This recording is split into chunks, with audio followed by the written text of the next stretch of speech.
வணக்கம், நான் பாளையங்கோட்டையிலேருந்து ஜோதிடர் கோதை நாயகி பேசுகிறேன். சார் கிட்ட சில ஜோதிட சம்பந்தமான கேள்விகள் கேட்க வந்திருக்கிறேன். வணக்கம், நான் முனைவர் நடராஜ உடன்திருந்து பேசுகிறேன். ஏற்கனவே அச்சய திருதி வீடியோ அது மிகுந்த பரபரப்பாகவும் பெரிய வாழ்த்துக்களும் நிறையா ஒரு பாராட்டுதலான செய்திகள்லாம் வந்தது. சார், நிறைய பேர் பணம் சம்பந்தமான கேள்வி கேட்குறாங்க. பணம் எப்பெல்லாம் கிடைக்கும்? நீங்கள் என்ன பதில் சொல்லியிருக்கீங்க இது வரைக்கும்? உங்கள் பாரம்பரிய முறையில் என்ன பதில் சொல்லியிருக்கீங்க? சார், 2ஆம் இடம், ஒரு ஜாதகத்துல 2ஆம் இடம் தனஸ்தானம், சரி, 11ஆம் இடம் லாபஸ்தானம். சோ இந்த 2 இடமும் நல்லா இருக்கணும், பாவமும் நல்லா இருக்கணும்.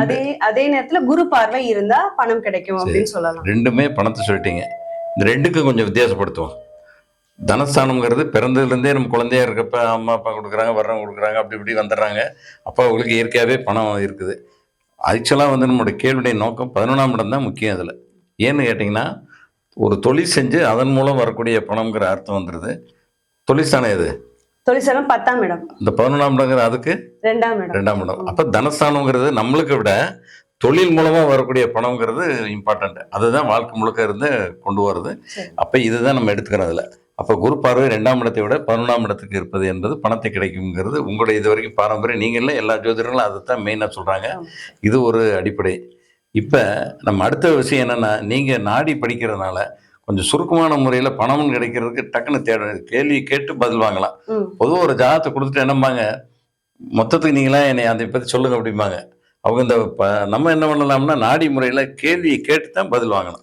இப்போ கேள்வி என்னன்னு கேட்டால், பணம்னு கேட்டாங்கன்னா நம்ம பார்வை எங்கே போய் நிற்கணும்? சுக்கிரன். கரெக்ட், சுக்கிரனை போய் நிற்கணும். அந்த சுக்கிரனுக்கு தொழில்காரன் அங்கே 10ஆம் இடம் மாதிரி, இங்கே நாடியில் சனி தான். அந்த சனிக்கும் சுக்கிரனுக்கும் தொடர்பு பண்ணாலே பணம் கிடைக்கும்னு சொல்லலாம். இப்போ உதாரணத்துக்கு இப்போ இன்னைக்கு பார்ப்போம், இன்னைக்கு சனி தான் உள்ளே போகுது. சுக்கிரனை சனி தொட்டால் பணம் கிடைக்கும். சுக்கிரனுங்கிறது பிறந்த ஜாதத்தில் இருக்கு. சனி அவ்வளோ சீக்கிரம் தொடுமா? மெதுவாக நகரும். 1 டிகிரிக்கு 1 மாதம் ஆகும். அப்போ ஒரு ரவுண்ட் அடிச்சு வரதுக்கு 30 வருஷம் ஆகும். அது வரைக்கும் அந்த பணம் இல்லாமல் இருக்க முடியாது. அப்போ சுக்கிரன் நமக்கு நாடியில் திரிகோணம் ஒரு கிஃப்ட் கொடுத்தாரு. அப்போ 10 வருஷத்துக்குள்ளே சுருக்கிறேன், 30 வருஷம் வெயிட் பண்ண வேண்டியதில்லை. அப்புறம் திசைகள் எல்லாம் எடுத்துக்கலாம். அந்த மாதிரி பண்ணும்பொழுது நீங்கள் சனியினுடைய கோச்சார சனியினுடைய பார்வை ஆஸ்பெக்ட்னு சொல்லுமே, அதுக்கு கிடைக்கணும் சுக்கிரனுக்கு. இதை விட என்ன பெஸ்ட்டுன்னா, அது பணம் கிடைக்கும்னு சொல்லலாம். உறுதியாக எப்பொழுது கிடைக்கும்னு சொன்னீங்கன்னா, பிறந்த ஜாதகத்தில் சனி கூட சுக்கிரன் சேர்ந்துருக்கணும், அல்லது சுக்கிரன் எங்கே இருக்கணும்? திரிகோணத்தில் 5, 9 இருக்கணும். அப்படி பிறந்த ஜாதகத்தில் இருந்துருச்சுன்னா, எப்பொழுதெல்லாம் அந்த கோச்சார சனி போய் தொடுதோ, அல்லது அதுக்கு திரிகோணத்தில் இருக்கக்கூடிய அந்த இங்கே 18 டிகிரியில், உதாரணத்துக்கு மகரத்தில் 18ன்னு வச்சுக்கோங்க, 18 டிகிரியில் சுக்கிரன் இருக்குது. அதே சனி போய் ரிஷபத்தில் 18 டிகிரி தொடும்போதும் பணம் கிடைக்கும், கன்னியில் 18 டிகிரிக்கு வரும்போது பணம் கிடைக்கும் அப்படிங்கிற மாதிரி அர்த்தம் இருக்குது. அப்போ திரிகோணத்தில் வரும்பொழுதும் பணம் கிடைக்குங்கிறது அர்த்தம். இப்போ இதை வச்சு பணம் சொல்லாமே நீங்கள்? சார், ஆனா நிறைய பேர் அதே சுக்கிரனோட சனி சேர்ற நேரத்துல பணம் வரல அப்படிங்கிற மாதிரி சொல்றாங்க. இது ரைட், இதை கவனிக்க வேண்டியது. எப்பவுமே நீங்க ஒரு ஹாஸ்பிட்டல் போய் மருந்து சாப்பிட்றீங்க, டாக்டர் கொடுக்குறாரு, கூடவே ஒரு மாத்திரை கொடுப்பாங்க, சைடு எஃபெக்ட் வந்துடக்கூடாதுன்னு. அது மாதிரி இதுல என்ன சைடு எஃபெக்ட்னு கேட்டீங்கன்னா, தடை பண்ணக்கூடிய கிரகம் அது கேது. சரி, இப்போ சுக்கிரனை போய் சனி தொட போறப்ப கேது உள்ள நுழையிறாரு. கேதுனுடைய டிகிரி எங்கேயாலும் திரிகோணத்திலோ அல்லது கேது கூட இருந்தால் இந்த பணம் வர்றது கிடைக்காது. நம்ம பணமே பேங்க்ல இருக்க எடுக்க முடியாது. அல்லது அன்னைக்குன்னு சரி இப்பதான் பேங்க்ல போக வேண்டியதில்லை, ஏடிஎம்ல போய் கார்டு சொல்றாங்க, அன்னைக்கு ஏடிஎம் ரிப்பேரா இருக்கு, அல்லது அவன் அதுல பணம் போட்டுக்க மாட்டேன், நமக்கு அங்கே பணமே இருக்கு. இதுதான் வர்ற பணம் தடையாகிறது. இதே இப்படி இருந்ததுன்னா ஒருத்தர் கொடுத்து வச்ச பணம் வருமா? வராது. அப்ப இதெல்லாம் நம்ம அப்படி பார்த்துக்கிட்டே போனீங்கன்னா, தடை செய்யக்கூடியது கேது இருக்கான்னு பாருங்க. அப்போ அவங்கள கேட்கணும், அல்லது அவங்க ஜாதகத்தை பார்க்கணும், அல்லது நம்ம பணம் வரும்னு சொல்லும் பொழுதே என்ன சொல்லணும் கொஞ்சம் விவரமா, இது வரைக்கும் சொல்லி இனிமேல் சொல்லுங்க. எப்பொழுது இப்போ 20 டிகிரியில் சுக்கிரன் இருக்குது, இந்த சனி போய் சுக்கிரனை தொடப்போகுது 20 டிகிரியில், நம்ம பணம் கிடைக்கும்னு சொல்ல போகிறோம். இங்கே 18 டிகிரியில் கேது இருக்குது. அப்போ ஒரு தடையை தாண்டி தான் கிடைக்கும். உங்கள் பணம் வந்துருங்க, கம்பெனியில் ஒரு பில்லு சேங்ஷன் ஆயிரும், எல்லாம் ரெடி ஆயிரும், உங்கள் கைக்கு வர்றதுக்கு ஒரு சின்ன தடை ஏற்படும். அப்படின்னாலே போதும், அவங்க அரசாங்கத்தில் சொல்லவே தேவையில்லை, ஏதோ ஒரு கருவூலத்திலேயோ அல்லது நம்ம நேரடியாக வாங்கக்கூடியதில் ஏதோ ஒரு இடத்துல தடையாகும். தடை மீறி கிடைக்குமானா ஆமாம் கிடைக்கும். எப்பொழுது சனி சுக்கிரனை தொடும்போது கிடைக்கும். அடுத்தது இன்னொரு விஷயம் என்னென்னா, சந்திரன்கிறது அழிக்கக்கூடிய ஒரு விஷயம். அப்போ கேது வந்து தடையை கொடுத்துருது, சந்திரன் வந்து பணம் வந்திருக்கு, அவன் சொல்லவே மாட்டேன், என்னப்பா போனோம் 10,000 சம்பாதிச்சு, எங்கே சம்பாதிச்சேன் வந்த மாயத்தில் ஓடி போச்சு அப்படிமே, அப்படின்னா கழிச்சது என்ன கிரகம் சந்திரன். அப்போ செலவு என்பது சந்திரன் என்பது விரயத்தை குறிக்கக்கூடியது. அப்போ சந்திரன் விரயத்தில் இருப்பதனால் அந்த விரயத்தை குறிக்கக்கூடிய சந்திரன் உள்ள வந்ததுன்னா அதே தான். இப்போ வந்து என்ன சொன்னால், சுக்கிரனுக்கு முன்னாடி 20 டிகிரியில் சுக்கிரன் இருக்குன்னா 18 டிகிரியில் கேது சொன்னேன். இப்போ 20 பணமே கிடைச்சிருச்சு. கிடைச்ச உடனே அடுத்த நிமிஷம் பார்த்தீங்கன்னா 22 டிகிரியில் சந்திரன் இருந்ததுன்னா, வாடி வா பணம் கிடைச்சதா, புறத்தையும் உன்னை காலி பண்ணுற பாருன்னு காலி பண்ணி விட்டு போயிடும். இதுதான் வந்து, ஆனால் நம்மகிட்ட என்ன சொல்லுவாங்க, எங்கே சார் பணமே இல்லைம்பாங்க. அப்போ இதுதான் இருக்குது. அப்போ நம்ம திருப்பி அடுத்து கவனம் எங்கே போகணும்னா, அவன் திருப்பி ஏர்ன் பண்ணணும்னா அவன் என்ன செய்யணும், தொழிலுக்கு போகும்போது நம்ம நாடியில் என்ன பார்க்கணுங்கிறத பாருங்க. அதுக்கு என்ன கிரகம் தெரியுமா உங்களுக்கு? தொழிலுக்கு சனி. அடுத்தது குரு. இது வந்து வேலை கிடைக்கணும்ல, அது மாதிரி தான், அப்புறம் தானே கிடைக்கும். இப்போ அது சம்மந்தப்பட்ட ஏதாவது கேள்வி இருக்கா? வேலை பற்றி கேட்டிருக்காங்களா உங்களை? பணம் சம்பாதிக்கிற கேட்டிருக்காங்க. நீங்கள் சொல்லுங்கள், வேலை கிடைக்கணும், அதன் மூலமாக பணம் கிடைக்கணும். இப்போ அதே மாதிரி தான் சுக்கிரனோட சனியை சொல்லும் பொழுது, எப்பொழுது சுக்கிரன் இருக்கிற இடத்துக்கு சனி வந்தால் பணம் கிடைக்குமோ, குரு இருக்கிற இடத்துக்கு சனி போனாலும் சரி, அல்லது பிறந்த கால சனி இருக்கிற இடத்துக்கு கோச்சார குரு போனாலும் சரி, கன்ஃபியூஸ் ஆகிற நிறைய பேருக்கு. ஏன்னா சனி மெதுவாக போகிறதுன்னு வச்சுக்கலாம். இப்போ இன்னைக்கு உதாரணத்துக்கு, இப்போ உங்களை ஒருத்தர் கேள்வி கேட்பாங்க, எனக்கு என்னங்க வேலை என்ன ரெடி ஆகலை அப்படின்னு சொல்லி கேட்டாங்கன்னா, இப்போ இன்னைக்கு குரு எங்கே இருக்குது இப்படி தேடுங்க. இப்போ குரு ரிஷபத்துக்கு போயிடுச்சு. ரிஷபத்துக்கு போன குரு எங்கேயாலும் அவன் ஜாதகத்தில் பாருங்க, கன்னியில் சனி இருந்தாலும் சரி, மகரத்தில் சனி இருந்தாலும் சரி, அவன் இப்போ தான் கேட்பேன். இப்போ குரு இன்னைக்கு தான் உள்ள நுழைஞ்சிருக்கு. சப்போஸ் 10-15 டிகிரி 2 மாதம் கழிச்சு போய் தொடர மாதிரி இருக்கும். அப்புறம் 2 மாதம் கழிச்சு வேலை கிடைக்கும் அல்லது ப்ரொமோஷன் கிடைக்கும். சின்ன வயசை பார்த்துங்க. ஏன்னா கேள்வி கேட்கும் பொழுது வயசையும் பார்க்கணும். 25-30 வயசு தான் புது வேலை கிடைக்கும், அல்லது 50லையும் கிடைக்கலாம். வேலை கிடைத்தல் அல்லது ப்ரொமோஷன் அல்லது இன்க்ரிமெண்ட்டாவது கிடைக்கும்.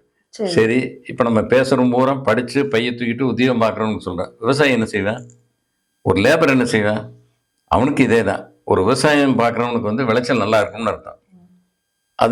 அது தொழிலுக்கு வந்திருக்குன்னு அர்த்தம். ஒரு வேலை செய்யக்கூடியவன் வந்து என்ன பண்ணுவான்னா, அவன் வந்து தனியாக வேலை செஞ்சு ஒரு ஆளை குரூப் சேர்த்து ஒரு மொத்தமாக அதாவது ஒரு கான்ட்ராக்ட் மாதிரி எடுத்து வேலை செய்வேன். சாதாரண கூலி வேலைக்கு போனவன் கான்ட்ராக்ட் எடுப்பேன். இப்போ அவனுடைய வேலையில் ஒரு உயர்வை கொடுக்கறது குரு. இப்போ குரு ரொம்ப இம்பார்ட்டண்ட்டு. இப்போ நீங்கள் சொன்ன இப்போ அதில் என்ன சொல்லிட்டீங்க, 10ஆம் இடத்துக்கு ஏன் இப்போ நீங்கள் கேள்வி சொன்னீங்க, 11ஆம் இடத்துக்கு குரு பார்த்தா பணம் தனஸ்தானம்னு சொல்லி சொன்னீங்க. ஏன் 10ஆம் இடத்துக்குன்னு சொல்லாமல? அது ரெண்டும் ஒன்று தான். 10ஆம் இடத்தை தொழில் செய்ய வச்சு அதன் மூலமாக கிடைக்கக்கூடிய பணம் இது ஒன்று. 11ஆம் இடங்கிறது நேரடியாக வரக்கூடியது. அப்படின்னா என்ன, பெண்டிங் பணம். இப்போ நீங்கள் சொன்னது லாபஸ்தானம் வந்து இன்னும் வரவே இல்லையா, எனக்கு சரக்கு போட்டால் பணமே வரலைன்னு சொல்கிறாங்களே, இதெல்லாம் 11ஆம் இடம். இது நாடியில் சொல்லும்போது நேரடியாகவே என்னைக்கு போய் சுக்கிரனை சந்திக்கிற பணம் கிடைக்கும், அதுக்கு கிடைக்கிறதுக்கு முன்னாடியோ அல்லது பணம் வாங்கிட்டு வேலை செய்வாங்க சில பேர், அட்வான்ஸாக பணம் வாங்கிட்டு வேலை செய்வாங்க. அப்போ குரு சுக்கிரன் முன்னாடி வந்துடும், குரு பின்னாடி போகும். பின்னாடினா திரிகோணத்தோடு நம்ம எடுத்துக்கலாம். அப்போ வேலையை கொடுக்கக்கூடிய கிரகம் குரு, பணத்தை கொடுக்கக்கூடிய சுக்கிரன், இந்த ரெண்டும் காம்பினேஷன் வச்சுங்க. தடை செய்யக்கூடிய கிரகம் வந்து கேது. சந்திரன் வரும்போது வந்து பணம் செலவாயிருங்கிற அர்த்தத்தில் அதை கொண்டு வராது. சரிங்க சார். பணம் வந்து எப்போ கிடைக்கும்னு சொன்னீங்க, சுக்கிரனோட கேது சேரும்போது தடையாகும்னு சொன்னீங்க. அப்போ சுக்கிரனோட ராகு சேரும்போது என்ன பலன்? அது நல்ல வேலை, நானே யோசனை. இந்த கேது என்பது தடை. அதே மாதிரி நீங்கள் படிச்சிருக்கீங்க, கேது என்பது ராகு என்பது போகக்காரகன், இது மோட்சக்காரகன்ற நேர் டெட் எகென்ஸ்ட். எப்பவுமே ராகு கேதுங்கிறது என்னன்னா ஒரு அச்சு, ஒரு ஸ்கேல் மாதிரி. இது எக்ஸ்னா இது ஒய், ராகுனா கேது. இப்படித்தான் 180 டிகிரி தான் எல்லாமே இருக்கு. அப்போ கேது என்பதை தடை செய்யணும். இங்கே ராகு சுக்கிரன் என்பது மிக முக்கியமான பாயிண்ட். இப்போ இன்னைக்கு ராகு எங்கே இருக்கு? இன்னைக்கு இந்த வீடியோ பார்க்குறவங்களுக்கு வந்து சில பேருக்கு புரிய வைக்கிறதுக்காக சொல்றேன், மீனத்தில் இருக்கு. இப்போ சுக்கிரனே மீனத்தில் இருக்குன்னு வச்சுக்கோ, அந்த இன்னும் ராகு தலைகளாக வருவார். உங்களுக்கு தெரியும், ஆன்டி கிளாக் வைஸில் வரும். அப்போ ராகு தலைகளாக வந்து சுக்கிரனை போய் சந்திக்க போகும்போது நம்ம என்ன சொல்லுவோம், இங்கே கேது தடை செய்யுது, ஆனால் இது வந்து பெரிய பணத்தை கொடுக்கும். ராகுங்கிறது பெருசு, சுக்கிரன்கிறது பணம். பணம் மட்டும் இல்லை, லக்ஸரிஸ் மனுஷன் என்ன விரும்புகிறானோ அந்த வாழ்க்கை பூரா சுக்கிரன் தான். அப்போ புதையல்னு சொல்கிறாங்க பாருங்க, அந்த புதையல் ஸ்பெக்குலேஷன் சொல்லக்கூடிய லாட்ரி, இந்த மாதிரி விஷயங்கள் பூரா இது. அல்லது போதை வசதி, ராகு என்பது போதைன்னு ஒரு இது படிச்சிருக்கேன். சுக்கிரங்கிறது பணத்தை குறிக்கிறது. அப்போ போதையை கொடுக்கக்கூடிய தொழில் வந்து சாராயம், மது, அதுவும் சொல்லலாம், சினிமாவும் சொல்லலாம். சினிமா என்பது இல்லாதது, ராகு என்பதனுடைய குணம் என்னன்னா இல்லாதது இருப்பது போல் கொடுக்கக்கூடிய ஒரு தன்மை ராகு. அப்போ ஒரு சினிமாங்கிறது என்ன, ஒரு பிம்பம், இல்லாத ஒரு சித்தி இருப்பது போல் காண்பிக்கக்கூடிய ராகு. அப்போ ராகு வந்து சுக்கிரனை சந்திக்கும் போது மிகப்பெரிய புதையல்னு சொல்லக்கூடிய பெரிய அளவில் பணம் கிடைக்கும். ஏன்னா ராகுன்னா பெருசு, கேதுன்னா சின்னது. அப்போ பெரிய அளவில் அது ராகு எது. நீங்கள் இந்த இதிலே காலசர்ப்பத்தை பாருங்க, நிறைய உங்களை கன்ஃபியூஸ் பண்ணுவாங்க. ராகு கேதுக்குள்ளேயே எல்லா பிளானட் இருந்தாலே என்ன சொல்றான், கிரக மாளிகான்னு சொல்றோம். கிரக மாளிகை அதல்ல, நல்ல வேலை இந்த கேள்வி கேட்டீங்க. கிரக மாளிகைங்கிறது தொடர்ந்து கிரகங்கள் இருப்பது.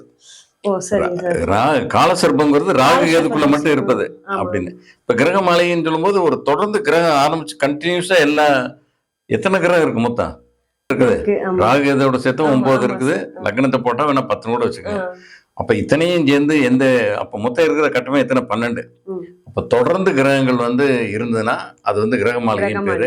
அது வந்து மாளிகையில மாலைன்னு, யாருக்கு மாலை கொடுக்கும், ஒரு மடாதிபதி, அரசன், மன்னன், மதிப்புக்குரிய அத்தனையும் கிடைக்கும். இப்ப கிரக மாளிகையில தொடர்ந்து கிரகங்கள் இருந்தாலும் அவன் வாழ்க்கையில முன்னேறிட்டு இருப்பேன், கீழே போனாலும் மேலே வந்துடுவேன், அப்போ ஒன்று போனாலும் உனக்கு கை கொடுக்கும் அப்படிங்கிறது கிரக மாளிகை. கால சர்ப்பங்கிறது ராகு கேதுக்குள்ளேயே இருக்கிறது. அதுக்கு என்ன விளக்கம்னா கன்ஃபியூஸ் ஆகும் சார். ராகு கேது இப்போ வந்து இன்னைக்கு ராகு எங்க இருக்கு, மீனத்துல இருக்கு, கேது வந்து கண்ணில் இருக்கு. ராகு இப்படி போகுது அப்படின்னு, ராகுனா வாய் அப்படின்னு என்ன அர்த்தம். இப்ப இது வால்னு வச்சுக்கோமா, இப்ப தலை இங்க இருக்கு, வால் இருக்கு, உடம்பு பூரா எங்க இருக்குது, மேசத்துல இருந்து இது வரைக்கும் இருக்கு. அப்ப இது வரைக்கும், அப்ப கிரகங்கள் அதுக்குள்ள ஆடப்பட்டு இருந்தா பிடிக்குள்ள இருக்குன்னு அர்த்தம். இப்ப தெரியுதா, தலை வாய்க்குள்ளேயே அடங்கி இருக்கு. இப்ப என்ன ஆகுதுன்னா இனி வந்து எல்லாத்தையும் முழுங்கிட்டே வருதுன்னு அர்த்தம். எங்கிருந்து மகரத்தில் இருக்கிறதையும் கும்பத்தில் இருக்கிறதையும் அதில் வரைக்கும் வருது. அப்போ காலசர்ப்ப யோகம் தோஷங்கிறலாம் இருக்குது. இப்போ நம்ம அதில் டீப் போக வேண்டாம், புரிஞ்சுக்கணும் எது முதல்ல விட்டு விலகுது. அப்போ இது வர வர அந்த வால்பகுதியை விட்டுட்டே வருமா. நாளைக்கு கும்பத்துக்கு வருதுன்னு வச்சுங்க ராகு, கரெக்டாக அங்கே வந்து சிம்மத்துக்கு போயிடும். அப்போ கண்ணியில் இருக்கிறது விடுபட்டுருது.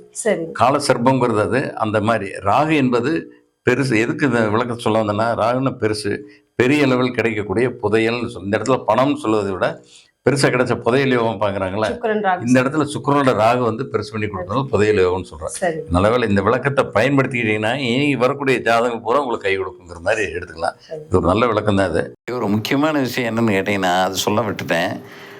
ஒவ்வொரு கிரகத்துக்கும் வந்து அனிமேட், இன்அனிமேட்டுன்னு 2 பிரிவு இருக்குது. அனிமேட்டுங்கிறது உயிர்காரகன், இன்னிமேட்டுங்கிறது உயிரற்ற காரகன். ஒவ்வொரு கிரகத்துக்கும் காரகங்களை பிரிக்கும்போது இந்த உயிர்காரகன் என்பது ராகுவால் பாதிக்கப்படும், ராகு கேதுவால் பாதிக்கப்படும். உயிரற்ற காரகன் நேர் எகென்ஸ்டான நன்மையை தரும்னு அர்த்தம். இப்போ நம்ம இது வரைக்கும் இங்கே பேசுனதில் பணம் அப்படிங்கிறது, பணம், வாழ்க்கை வசதி, ஸ்பெக்குலேஷன், இதெல்லாமே பேசணும். இது பூராமே வந்து உயிரற்ற காரகன் அர்த்தம். இவையெல்லாம் நன்மை. இப்போ பணம் கிடைக்கிறது பூராமே பேசினார். உயிர்காரகன் யாருன்னு பார்த்தீங்கன்னா, சுக்கிரனுக்கு உயிர்காரகன் வந்து மனைவி, மகள், சகோதரி, இந்த மாதிரி உறவுகள். அப்போ இந்த ராகு வந்து சுக்கிரனை சந்திக்கும் போது பணம் கிடைக்கும்னே பேசிக்கிட்டே இருந்தோமே தவிர, ஆனால் உறவு முறைகள், மனைவி, மகள், சகோதரி உறவுகள் பாதிக்கப்படும். அப்போ ராகு சுக்கிரன் இதே கேள்வி, பணம் எப்பொழுது கிடைக்கும் போது கண்ணு சுக்கிரனுக்கு போகணுங்கிறான். ஒரு ஆள் வந்து கேள்வி கேட்டு, எங்கள் மனைவிக்கு எனக்கு தகராறு, நாங்கள் மனைவிங்கிற கிரகம் சுக்கிரன், ராகு சுக்கிரனை சந்தித்தா மனைவியை பிரியக்கூடிய அமைப்பு வருதுங்கிறதையும் இதில் கவனிக்கணும். அப்போ ஒரு கேள்வியை பொறுத்து தான் நம்ம இதுக்கு பதில் போகணுமே தவிர, அதான் இதை முக்கியமான பாயிண்ட்டு. இதை நோட் பண்ணி வச்சுக்கணும் நம்ம. வேறு ஏதாவது டவுட் இருக்கா? இல்லை. வணக்கம்.